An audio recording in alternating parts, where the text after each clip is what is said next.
Using the power of the internet, you can now watch GLC on any TV in the US, Canada, the UK, and Ireland with Roku. Basically, a box that connects to your television. Roku acts as a middleman between your internet connection and your television. So if you have internet service at your home, chances are high that you can watch all of the great GLC programming. And best of all, it's highly affordable too, with only a one-time fee ranging from $50 to $100. Log on to our website, www.glc.us.com, for details on how you can watch GLC via Roku.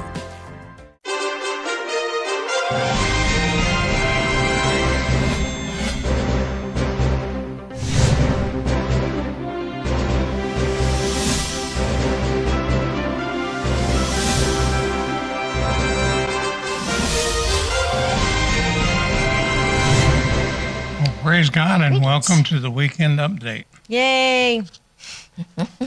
Shabbat Shalom. Amen. It comes too quickly, but it never comes fast enough. Mm-hmm. That's my motto. That's right. We have a weekend lineup, don't we? Of course, because it's the weekend. So let's That's get right to it. And tonight at 8 p.m., the first hour will be Amy and Gary Shreve. Second hour will be Dr. Job Martin, a creation scientist guy. Love his program. Both great interviews. And that will also air Sunday at 1 a.m. and Monday at 2 p.m. And then Bill and Nita Scoggin. My goodness, have we gotten the calls on this program? People wanting her book, which we're out of. We've sent her an email, and I've not heard back from her yet. That will be airing Saturday at 1 a.m., Saturday at 8 p.m., and Sunday at 5 a.m. In case you didn't know, her husband was cured from Alzheimer's with diet and some healthy things. So you want to catch that one. Okay, also, Luke Hilton and Chris Sharp. I love this program. This program really talks about the heartland of Israel, Judea and Samaria, and why it's so important. That will air Saturday morning at 5 a.m., Sunday afternoon at 2 p.m., a good time to catch it, and then Monday morning really early at 1 a.m. And, oh, what a great program or two this is. First hour with Monty Irfan and the second hour with Dr. Richard Booker. That will be airing Saturday afternoon at 2 p.m., Sunday evening at 8 p.m., and again, Monday morning at 7 a.m. I love that picture of Monty. It's a great picture of Monty. Oh, So- he's a sweetheart. There you are.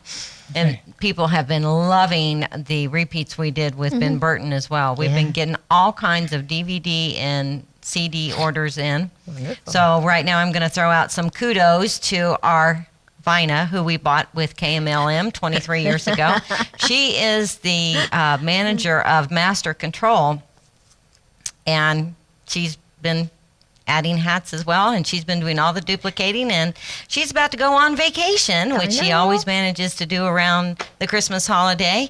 So Bonita will be in training for that next week because she doesn't have enough to do. So anyway, Right. anyway, we appreciate your orders, and we're getting them out the door as fast as we can. Actually, I think we're pretty well caught up. Fantastic. Well, almost.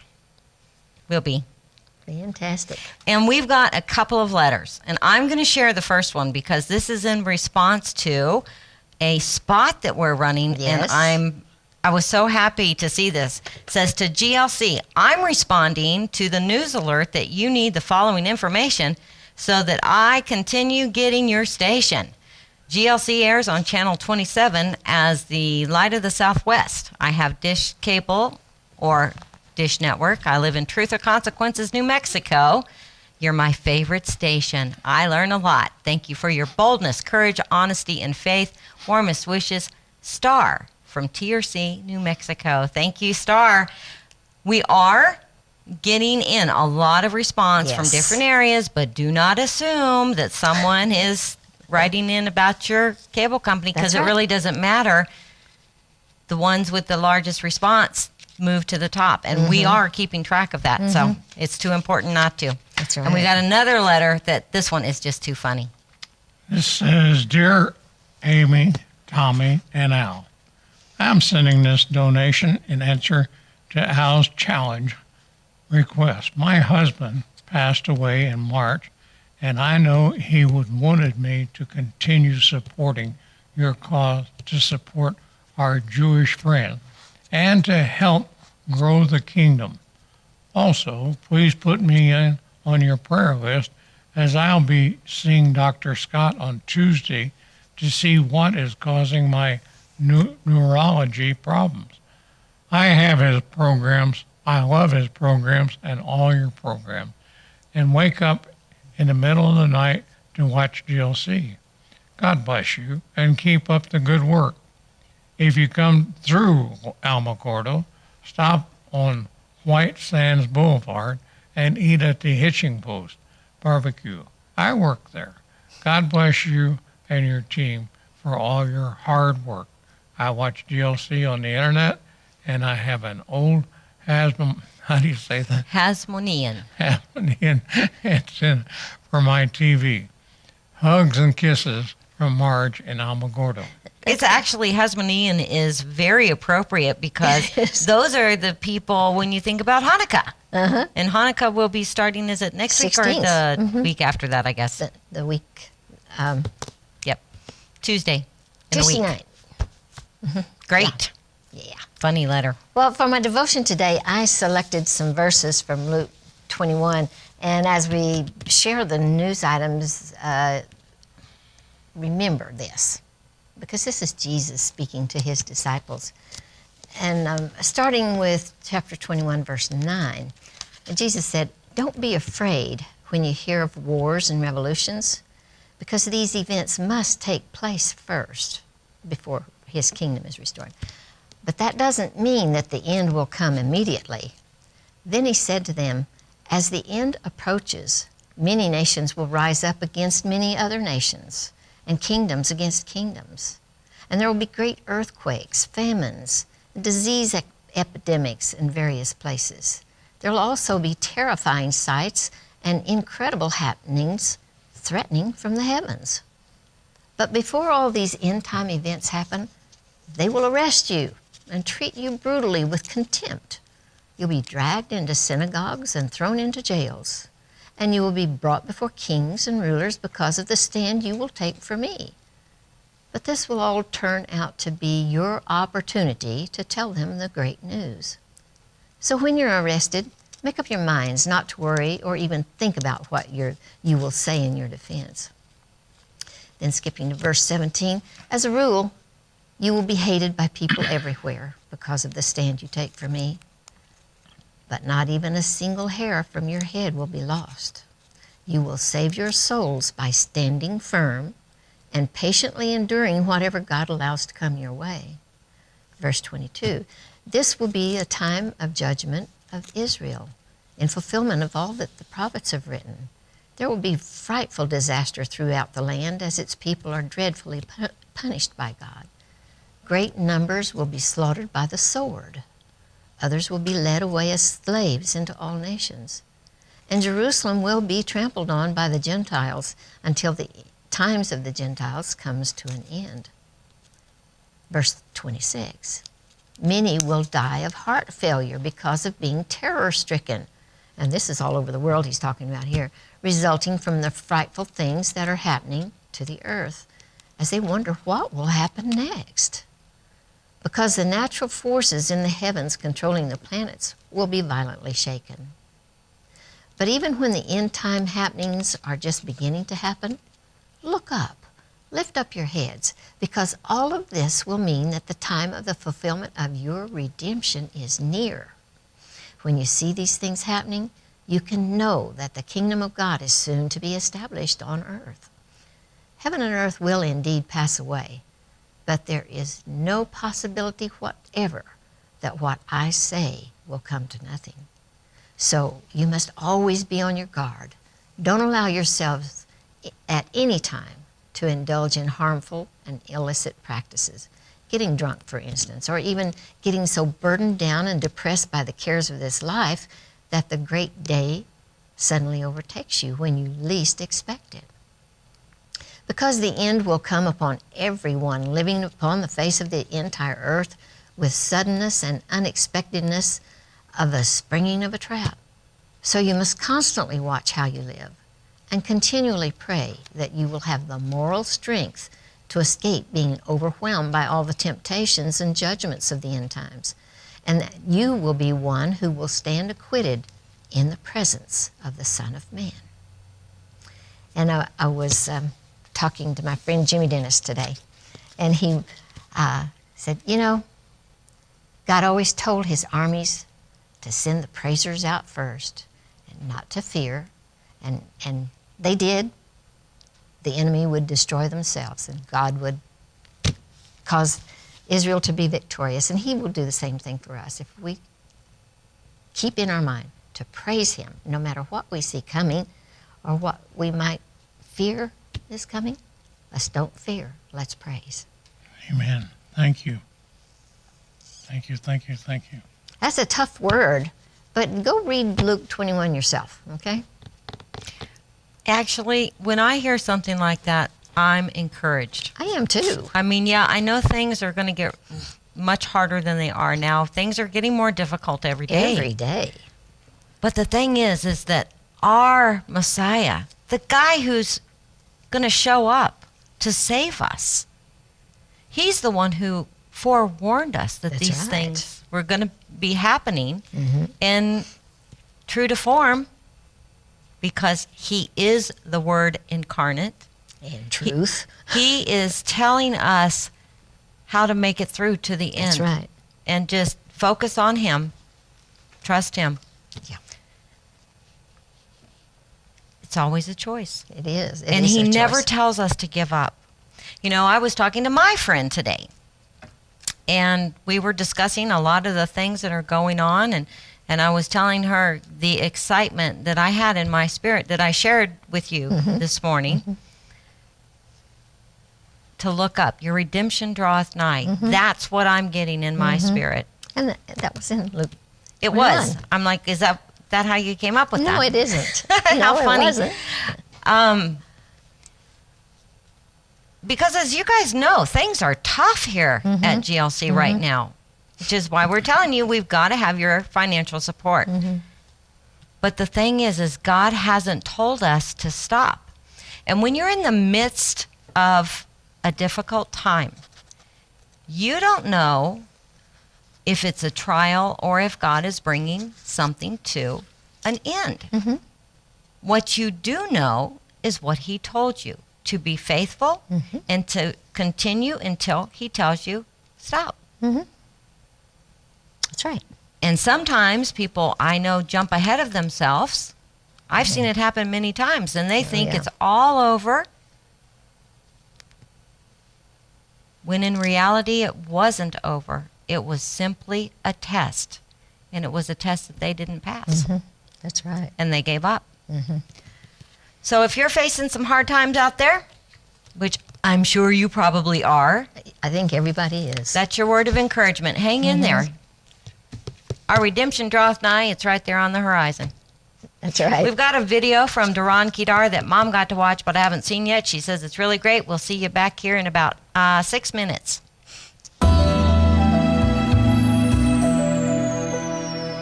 Hi, this is Doron Keidar reporting to you from Israel.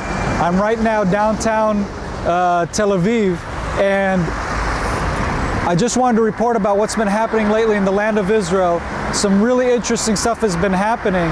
Just the other day, actually last week, we were at a conference downtown Tel Aviv, and it was promoted by Im Tirtzu, which is a Zionist nonprofit organization, and what they're doing is they're trying to promote and ignite and reignite the Zionist dreams and aspirations and the foundational purposes that this nation was founded upon. It's kind of like the Tea Party movement in the United States is trying to fight for the foundations of the American foundation and what America was founded upon and the all the different reasons why America became America. And it's the same here in Israel. It's why Israel became Israel, why we had left Europe, why we left the Arab nations that we were in, if it was Yemen or Morocco, and why are we here in the land of Israel? Besides, it's just a good place to live. You know, there's lots of places to live. You can live in California, you can live in France as Jews. You don't have to live in Israel.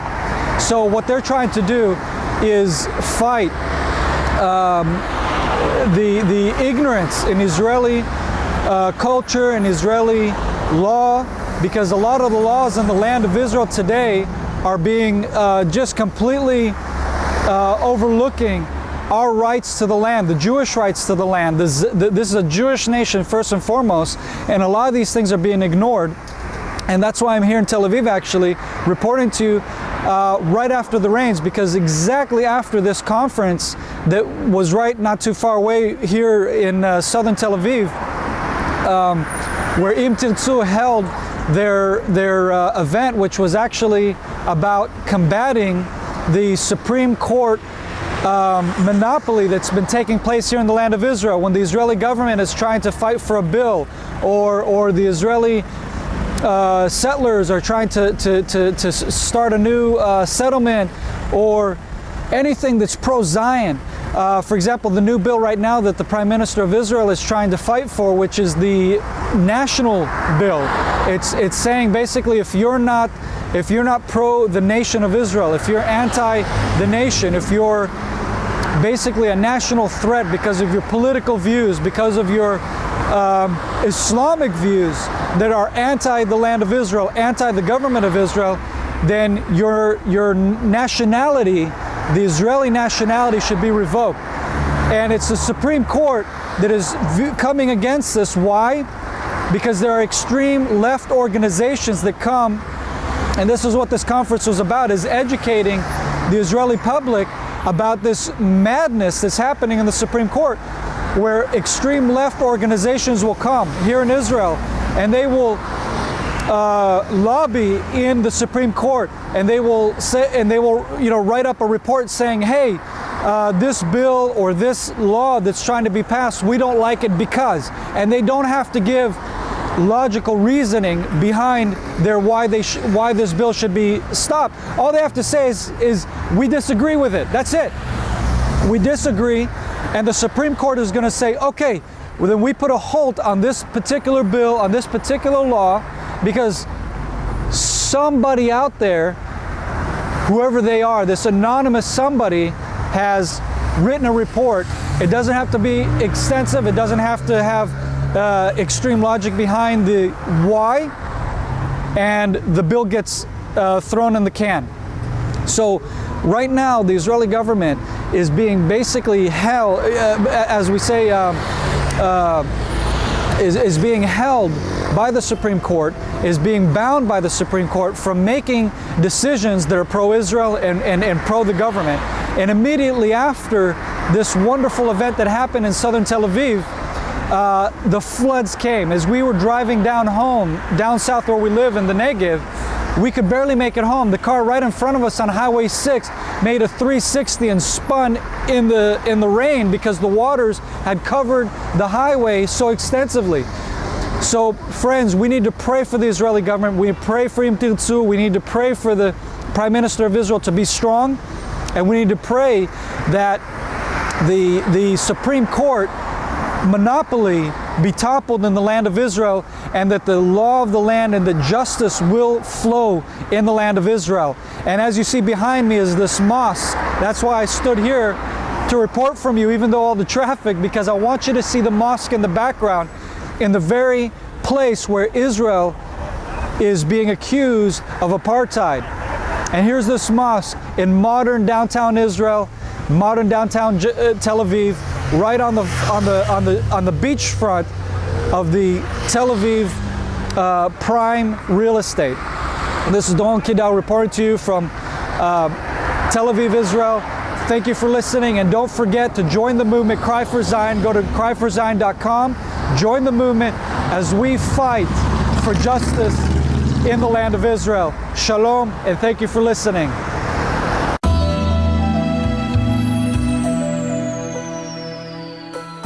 Very good. Okay, so that's the first time I've seen that. And yeah, I have to say, what is the point of forming the Jewish state in 1948 if not for the purpose that the Jewish people can live without threat to worship God the way they choose to worship God? And it immediately put me in mind of an article that I saw last night that just grieved me so. It was in Pakistan. Think of all these Muslim nations where the majority is Muslim. Mm-hmm. And if you're not Muslim, your life is usually in danger. Mm-hmm. This story was about a Christian woman who'd been out working in the fields, and she went to the well to get a drink of water. And immediately, this is recently, this was 2 years ago, she got a drink of water, but she's the mother of 5, but because she is a Christian, for her to get water from this well, she polluted the well. So they all started throwing false accusations against her. And she's been in prison for 2 years. And guess what? She's about to lose her life. Mm-hmm. There's an outcry now for her. This is Pakistan. This is typical in Muslim nations. Yep. So we have Muslim nations all over the world that this is the behavior. Mm-hmm. If you're not a Muslim, then you're trash. That's right. But in the land of Israel, the Jewish state, they're trying to stop the Jewish people from being Jewish. Yep. And it's like Doron said, it's the Arab Israelis that are doing it. Mm-hmm. It's the Palestinians, Mm-hmm. the Muslim people, who are having this huge outcry that no, we don't want Jews even in the state of Israel. That's right. We want them out. Mm-hmm. Go figure. Yeah. This is an interesting article you yanked up here, Mom. Mm-hmm. I'm going to skip down just a little bit. It's from the Associated Press, and it's about NASA's new Orion spacecraft made a bullseye Pacific splashdown Friday following a dramatic journey 3,604 miles beyond Earth. The achievement opens a new era of human exploration to put people on Mars. The unmanned 4.5-hour test flight set at least one record, flying further and faster than any capsule built for humans since the Apollo moon program. There's your new spacecraft, America, Mission Control commentator Rob Navia said as the Orion capsule neared the water 270 miles off Mexico's Baja Peninsula. NASA is counting on future Orions to carry astronauts beyond Earth's orbits in the decades ahead to asteroids and ultimately the grand prize, Mars. The lead flight director, Mike Serafin, was emotional as he signed off from Houston. We challenged our best and brightest to continue to lead in space, Serafin said. While this was an unmanned mission, we were all on board Orion. The agency quickly reported positive results. Not only did the capsule arrive intact, all the parachutes deployed and onboard computers withstood the intense radiation of the Van Allen belts surrounding Earth. The capsule reached a peak altitude more than 14 times farther from our planet than the International Space Station. No spacecraft designed for astronauts had gone so far since Apollo 17, NASA's final moonshot 42 years ago.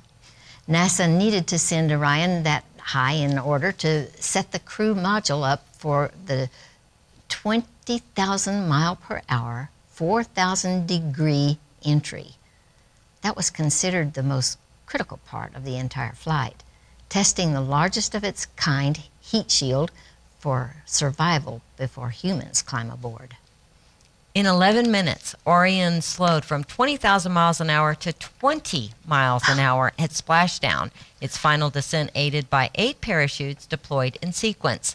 A crew on board would have endured as much as 8.2 Gs, or 8.2 times the force of Earth's gravity, double the Gs of a returning Russian Soyuz capsule, according to NASA.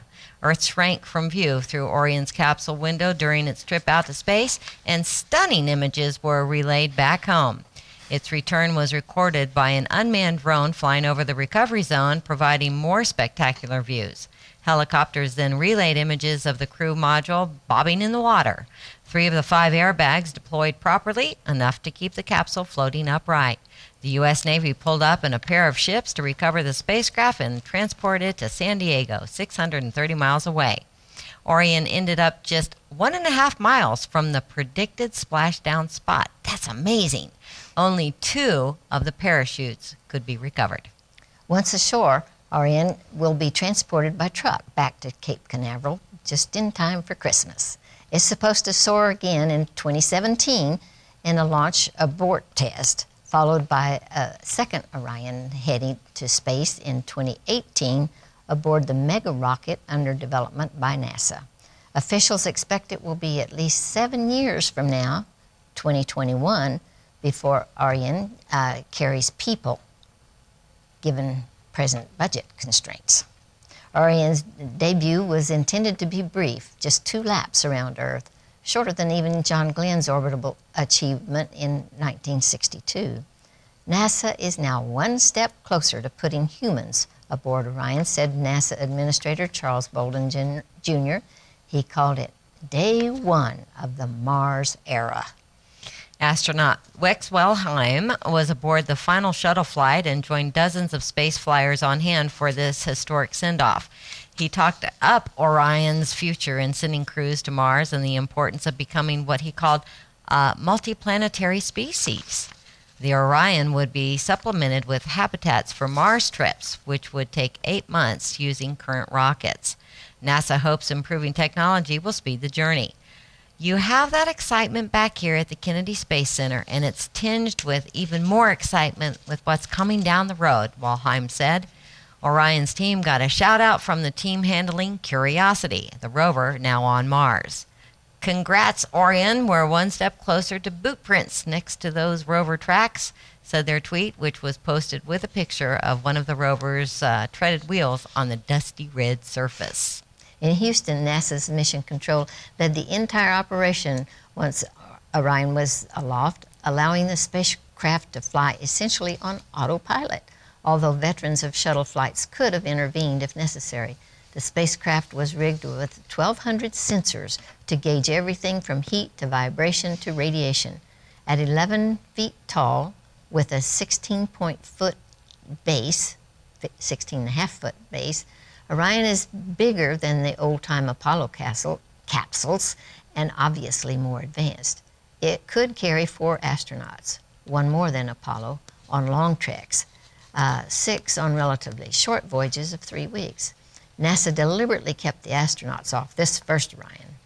Managers wanted to test the riskiest part of the aircraft, the heat shield, parachutes, various jettison components, before committing to a crew.